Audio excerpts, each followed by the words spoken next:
Hi, everybody. Welcome to From the Heart. I'm Liz Walker.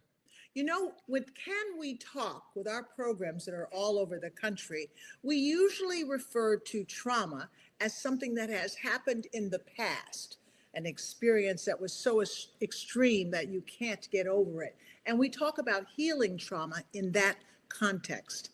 But what happens if the trauma is ongoing?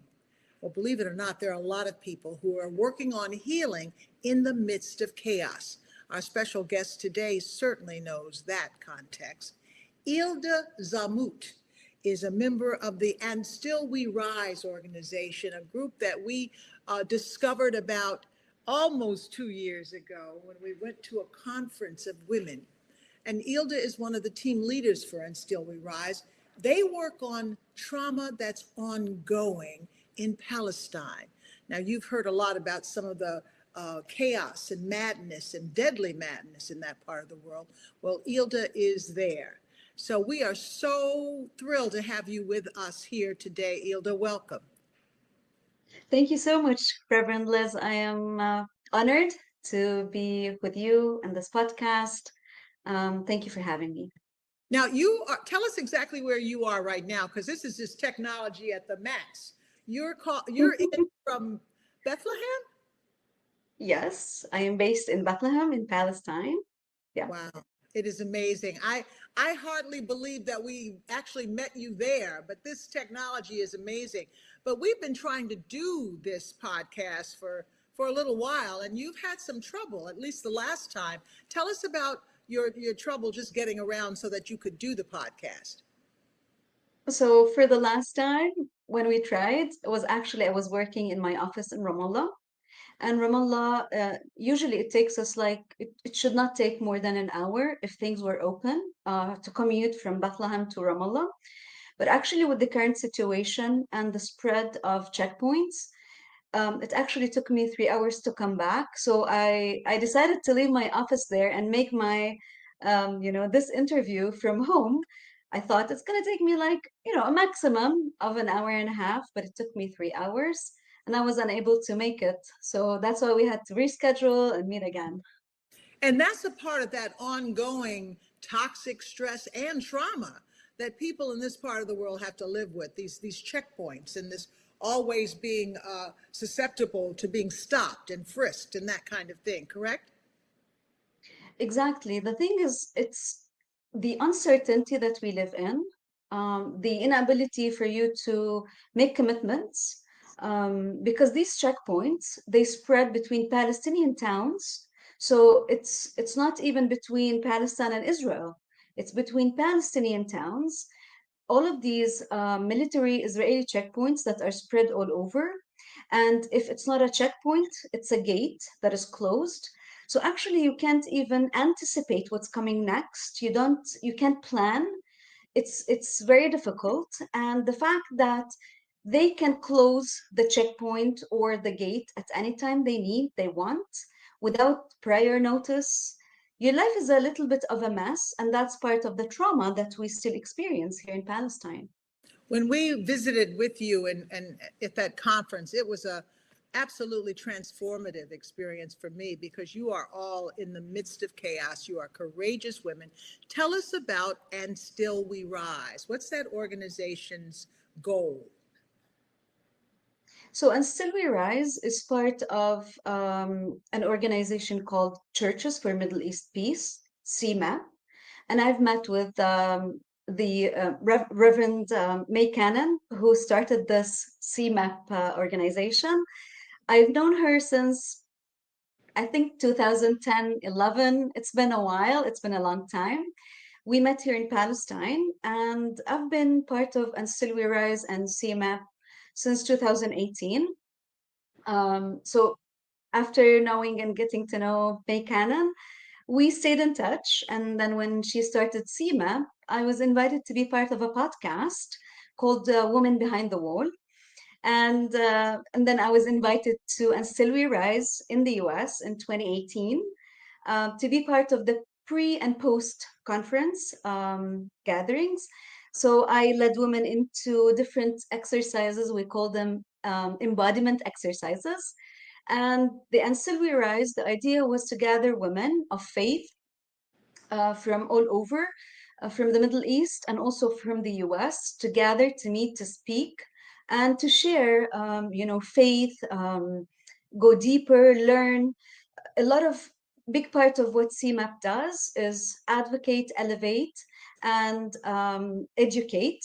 So these three words are the keys to CMAP, and Still We Rise came as part of that vision and idea to bring women of faith together from all over, which was very powerful actually. And after that, there was a vision to have it, to hold it here in Palestine. So a lot of women from the US came and joined the gathering in Jericho, and like a year and a half, Yeah, almost 2 years ago. yeah. And yeah, so this was the idea: is women of faith coming together from all over the globe, learning, getting to know what's happening to, people of faith, as we share, this faith of our of Christianity. Wherever we are in this, different denominations gathered, we prayed, we laughed, we cried. It was a deep process. It was a deep gathering to all of us in at Still We Rise in Jericho. It was a deep gathering and a beautiful gathering. I don't think a lot of people in my country are aware that there are Christians caught in the middle of all of this madness in the Middle East. And so for those of us from Boston area, we were like blown away at the faith that it takes to live in the midst of chaos. Now, you are a yoga instructor, is that correct? So, Yes. when we think about peace in the Middle East, I don't think we think in terms of, well, let me just say, I wasn't thinking in terms of individual peace. I'm thinking of peace of nations and peace, but peace has to start very much with the individual. Don't And that's what yoga is all about, at least is my interpretation. Would you agree that that's what you are? You are one of those blessed peacemakers, I would say. Oh, thank you. I feel blessed as you say this. Yes, you're right. So big part of my journey being involved in the yoga practice was actually physical. I had problems with my neck. That's how it started. And when I started to feel better, I wanted to bring this to more women and more people in my community as I, started to go deeper into the practice. And yes, it starts from within. That's what I like about the practice. We speak about, peace, freedom, uh, acceptance, but all of these remain as words unless we begin to practice and feel this inwards. Like, how can I accept others if I don't accept myself, accept my body, my limitations, everything that is around me, to surrender, to have, explore this peace. And this does not, for me, conflict with my own belief and my own, I come from a Greek Orthodox Christian background. And this never conflicted with my identity as a Christian and how this relates to faith. So yes, it starts from within and transmits outside. That's how I interpret it. Well, you say it never was a conflict for you, but I imagine that some people in your community who are, traditionalists who believe in, how things have always been, might have had a little problem accepting yoga because that's the way it is here. Is that true in your community as well? Absolutely, absolutely. And for me, it's not about looking for differences, it's about looking for common grounds. And this practice for me helped me physically and then also started affecting me on my nervous system, mentally and emotionally, and how I can regulate. It's all about learning and going deeper into yourself. So this was like a gift for me. I was a person who would snap, would react very fast. And through this practice, I learned to regulate, to, befriend my body, my emotions, and how this reflected also into my family with my kids and the community around me. So yeah, it was a challenge at some point, but I tried to always look for commonalities rather than seek differences.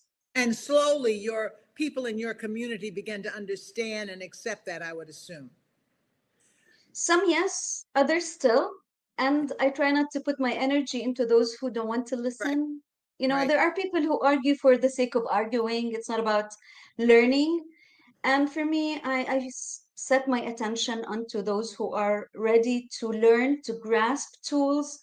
My whole intention of using this practice is to help my community go through the emotions that we go through, whether that's trauma, whatever we're going through of self-care. Because as women, we have no idea what self-care is all about, especially in this part of the world. Women in my country, they keep giving, they are givers, and they don't know how to take. And through this practice, it's about self-care and dealing with things, putting yourself as a priority at some point. Hmm. Hmm. And this is not selfishness, learning to differentiate between taking care of yourself so you can take care of others. Because for me, this sentence from my teacher brought a lot in me. It was like a wake-up call. Take care of yourself so you can take care of others. And that's where I start my work with different, women and groups and also men. That it makes a lot of sense, and it certainly reaches out to other people. When we went there and joined you, hoping to bring our Can We Talk model to your community, because the idea is we all have pain, we are all struggling with something. There is no comparison that your pain is greater than my pain, but the idea is to share it, to get it out. And we were warned that women in your community didn't often talk about their struggles publicly, whatever they were going through, be it the checkpoint trauma or trauma in family. People keep that to themselves. So we were blown away at that first night that we had opening up to talk. Were you surprised at the reaction? So many women actually wanted to talk. Oh yeah, when we gathered in Jericho at the And Still We Rise conference, I wasn't even fully prepared for the depth of emotions that surfaced. And yeah, it kind of caught me off guard. Not because the pain surprised me. We all carry stories. We all have pain. And as you said, it's not about my pain is more than yours or trauma. Trauma is trauma, pain is pain. And what surprised me was the readiness. It felt like the hunger to speak, the relief of being witnessed. So I believe we safely created a space, even briefly, stories that have been held um, in the body, stored in the body for years, begin to move. And yes, as a yoga teacher, I see how trauma lives somatically, and this is my work. Um, what we saw wasn't weakness; it was actually a release. So it reminded me over and over that women are not fragile. We are kind of reservoir of strength, and we need spaces where strength doesn't mean silence, but a sacred space where we can share and be without being judged. This is very important. I think we created such a space for women to bring all of that pain and emotions out.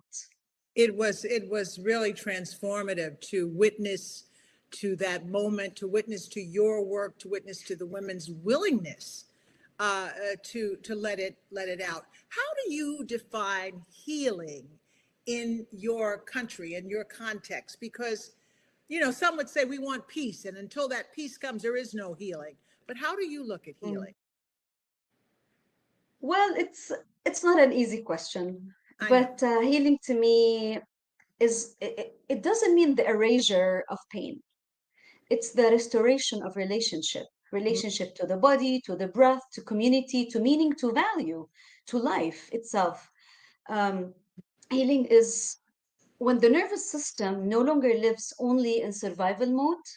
It is when a person can feel grief without being consumed by it, especially that we're going through, all of the war in Gaza and what's happening.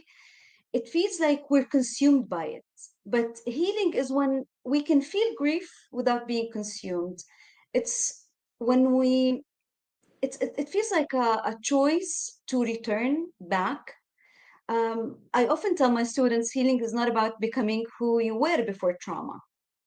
It's about becoming integrated and carrying the story without being defined only by it. Because when we experience trauma, we feel we're defined by that, and that this becomes our kind of our identity. But it's about, honoring what happened to us, but moving from there, and telling ourselves the story in a different way.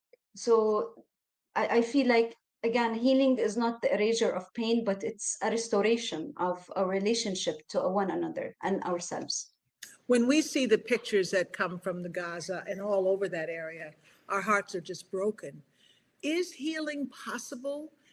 And I mean, really, are you optimistic? Because sometimes it just seems overwhelming to me, not just Gaza, but the world. It's just out of control. Everybody's out of control. Are you optimistic? And if you are, what gives you that optimism? So full healing requires safety, just to make sure that we're speaking the same language. And we don't always have that. But regulation is possible. So micro healing is possible. Community healing is possible. In ongoing crises like what we're living in Gaza and in Palestine, and also in different parts of the world where trauma is continuous. It's people speak about PTSD, post-traumatic stress disorder, which we don't have the luxury even to call right now. Right, It's right. ongoing.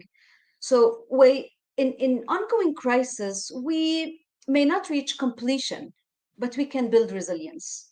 We Mm. can widen our capacity. We can create islands of nervous system regulations inside instability. So healing in our context is not a destination, it's a practice. And I feel, yes, I am optimistic. To tell you the truth, I'm a person who's optimistic. I see light in the end of the tunnel no matter what. And yeah, it's I, I feel in our context, it's more about resilience, and it's a practice to keep um to practice. It's a practice to practice. Yeah, it's the journey, not the destination, but the journey. If we can do something, I understand. Absolutely. You're being very clear. I read an article somewhere this week that said more than 70% of the residents of Gaza suffer from severe psychological distress. What kind of mental health support overall is there in your community or in the larger part of your community? In Gaza specifically, mental health does exist through NGOs and community clinics, maybe some trauma-informed initiatives, but resources are really, really limited compared to the scale of need that's happening now. And also in my community, there's a stigma around psychological support, although that is slowly shifting. Many people rely on informal systems like family, faith communities, and local support circles. That's, I think, the main resource that people rely on. And in my own work, I collaborate wherever it's possible with therapists and community organizers.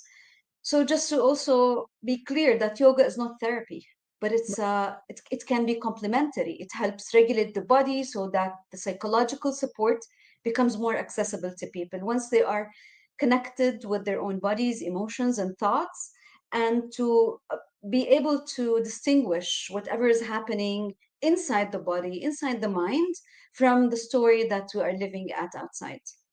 You are, to talk about yoga here is kind of like, well, I'm going to go to yoga class. But to talk about yoga where you are is serious business. I know it's not therapy, but it does go right to, I believe, right to the source of the issues, of the inside regulation, which brings up my next question. I believe there's an epidemic of fear around the world. If there's any place that has a reason for fear, I would think it would be where you are. Yet, when we were there, people are trying to go on with their lives. I mean, I find that very courageous. People are. I mean, I'm sure I'm not talking about everybody, but it seems like life somehow in Jericho and Bethlehem, life somehow was going on. Am I? Did I get a real view of your community, or was that just my kind of a limited view? Absolutely. I always say if resilience was a DNA, you would find it in Palestinians. I feel, we are emotionally and psychologically supported through family and mainly family members. Because as I said, life here is shaped by uncertainty. And even if bombs are not falling above us, there's constant tension in the nervous system. As I said, closure and military presence and economic strain and fear for loved ones. I fear for my kids when they travel. I am a mother of two teenagers now. So whenever they're out with their friends and they stay late, I have this fear for them because there's so much uncertainty. So trauma is often cumulative and chronic, but this doesn't always mean that we're stuck there. And yes, people find a way to bounce back. Resilience is bouncing back after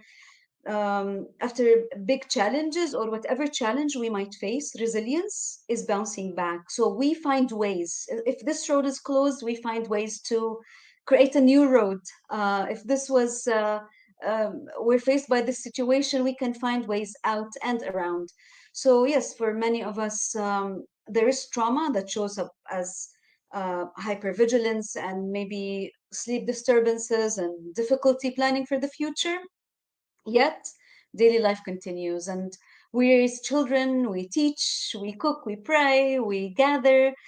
Yes, life still goes on. And this Christmas, after 2 years of not celebrating Christmas, there was a decision by heads of churches to put on Christmas trees in town, in every Palestinian town, actually, to celebrate life. Life, the birth of Jesus, is the birth of peace, of life.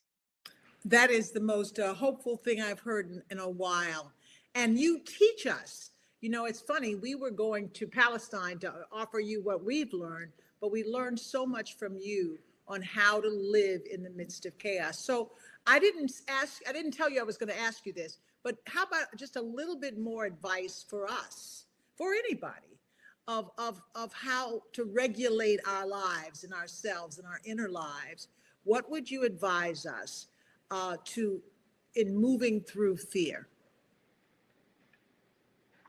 It's very, very important to keep learning about ourselves. We spend our whole life learning about others, about situations. We go to school, study different subjects, but we never had the opportunity to study ourselves. And for me, this is the first step into knowing and regulating. And again, it's not about stopping the thoughts or stopping the fear. Fear is valid. It's something that we acknowledge. But sometimes when we act, let's say, out of fear, we act differently. But once we are aware where we're moving from, it makes such a big difference. And to get the first steps is observing. That's why I liked meditation as part of the yoga practice. Meditation is to pause. It's not about stopping the mind. I mean, it's a gift for that our minds can think and analyze, and it's not about stopping the thoughts, but how can we begin to become aware of the emotions, the physical sensations, the thoughts before we are dragged. Because if we go back to fear, when we're afraid, we act out of fear, we lose the connection with our breath.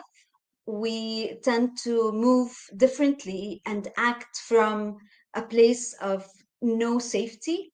And once we become aware, like to acknowledge that we're afraid at this moment and what can we do? So instead of being reactive, meditation and yoga and pausing and taking care of ourselves teaches us to be proactive. So we learn, we pause, we go deeper, and then we know how we're acting, where we're acting from. So we are no longer reacting to situations, to circumstances, but how can we use God's gifts of breathing? It's such a precious gift, like under our nose, Right there, right right. here, right here, to acknowledge that, to connect our own breath, um, to reassure ourselves that right now, at this moment, we're safe. Safe, yeah. Because even if the situation around us is crazy, but we are safe. And this is a good reminder for the body, for the nervous system to say, you know what, I'm fine right now, I'm okay. And for us to connect always to the present moment, knowing that I had an experience in the past, I honor the past, I learned from the past, but I'm never nailed in the past. And I plan my future, I work for that, I'm not lazy. I work for that, but at the same time, I cannot anticipate the future. So the only gift we are granted is being present. And being present in the present moment, that's a gift. It's our present. Beautiful, beautiful. To end, I was hoping that I could ask you to do one other thing that I didn't warn you about. Could you give me a breathing, just one breathing exercise that we can kind of close this time together with? This has been wonderful talking with you and learning from you. So one breathing exercise to say goodbye, and then I'll thank you for Sure, sure, absolutely. So to come back to the breath, again, we take our breath for granted. We don't even know when the next inhale is coming, when the next exhale is coming. It's just the body is breathing for us. And it's a gift. Through practicing connecting to breath, it's about guiding the breath. So I guide my breath because if we go back to fear, once we're afraid, the first thing we lose is the breath. And once we begin to regain control over the breath, we regain self regulation. So, what we can do when we are challenged is to place the left hand on the heart and the right hand on the navel, on the belly. And we can just close our eyes for a moment. Closing the eyes is an invitation to come inwards, to disconnect kind of from the outer situation, circumstances, and connect inside. And as a first step, to become aware of our own breath. So without fixing or changing the breath, we can just take a moment to acknowledge and become aware. And remember, we cannot change what we're not aware of. So we become aware of our own breath, like the speed of our breath, the quality of our breath.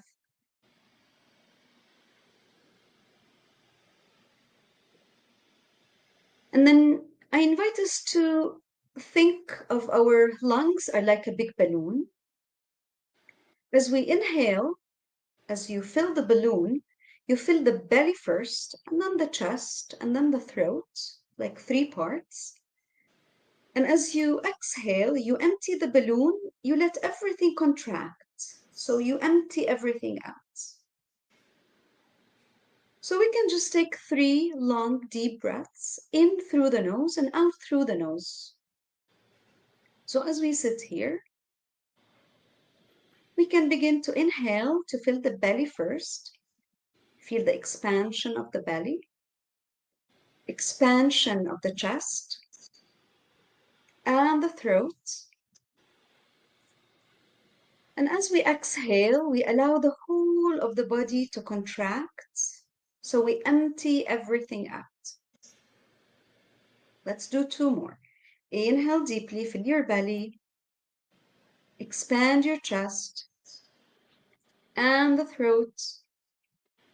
And as you exhale, you empty everything out, let the whole of the body completely contract. Let's do one last time.